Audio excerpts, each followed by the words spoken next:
Hi and welcome to Schein Chats. My name is Mackenzie Richter. I'm the Vice President of Equipment for the U.S. Dental Group at Henry Schein. I have the pleasure of speaking with Michelle Strange, who's got an incredible story. But first, Michelle is an RDH. She has her master's in dental hygiene, and she is an expert and certified in infection management and infection control.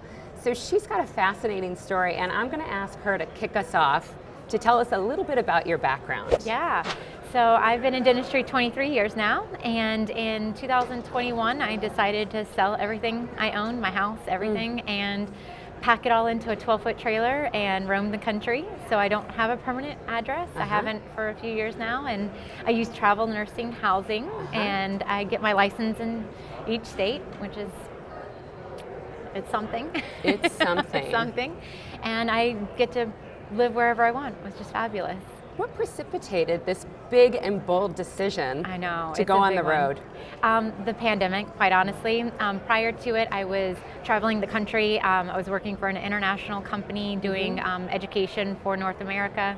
And when I kind of got stuck, as we all did, I just looked around and I was like, I don't think I want to be here anymore. And so I sold it all. And I was like, I always had this thing when I would travel like we are now, travel to these conferences, and I'd be like, oh, I'm in Vegas, I'm in Chicago, but I never get to like dust off the tourists, Right. And I just kind of wanted to go to cool cities and assimilate and become a local for a little bit and then kind of go to the next spot. Incredible. Yeah. And it's so fascinating because every time, sometimes we look around and we're a little dissatisfied with where we are.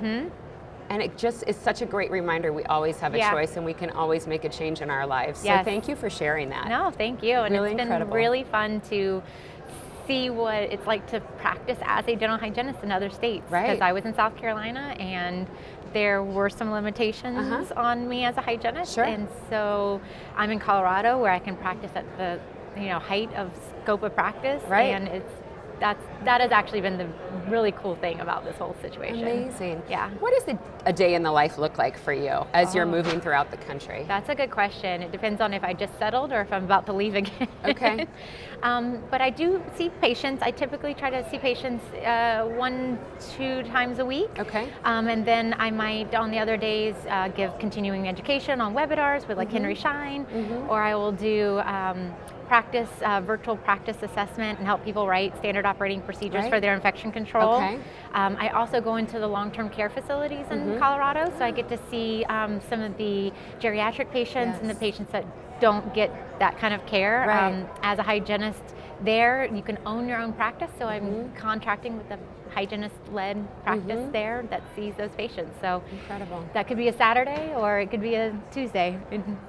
I kind of make my own schedule, which is really fun. Amazing. Yeah. So you've really seen it all, right? Because of all the different types of facilities that you're working with, all the different dentists and other hygienists. What would you say, as you have had such a vast comparison to look at different models? Yeah. What have you seen that really has worked best from your perspective as a hygienist and from the patient's perspective? Oh, that's so good. So it's really lovely in Colorado where I'm practicing right now that I can do so many certifications. I can have my laser. I can do interim restorative therapy for these patients in the long-term care facilities.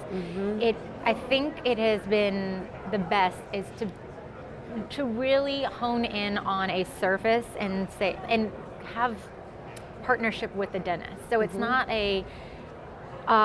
let's not, like Michelle can't give injections because I guess teeth and body parts are different in Texas versus Colorado. I can do lasers, I can do guided biofilm therapy, I can work with the dentist in this partnership, and I think that has been the biggest, thing I've noticed throughout the states that I've been practicing in. It's because I don't have any ability to do very much at all. And so I think the partnerships and the way that dentists look at hygienists in these states, because they've been able to, practice at such a high scope. Right. And how does that really translate to benefit for the patient? So, I think access to care. Right. Honestly, I don't, my patients that are in the long-term care facilities that have memory issues, they're in the memory care center, to take them out of that facility is detrimental to them on some days. Right. And so to be able to get them to a place where either we have arrested decay enough that when we have a good day, we can bring the dentist in or take them out. It's just really increased access to care. There's a fabulous organization there that works with people in the housing crisis that are houseless right now. I think access to care is honestly the biggest thing that I've noticed, is that I can serve people wherever they are. It's amazing. Yeah. Amazing. What's been the biggest surprise in these last 2 years for you? How different each state is. Like, I knew it was different. The requirements to get my license and get my certifications. One state will make me take a jurisprudence, the next might not. One will have me show that I graduated with a certification in anesthesia, and the other one wants that, but also a note from my school. So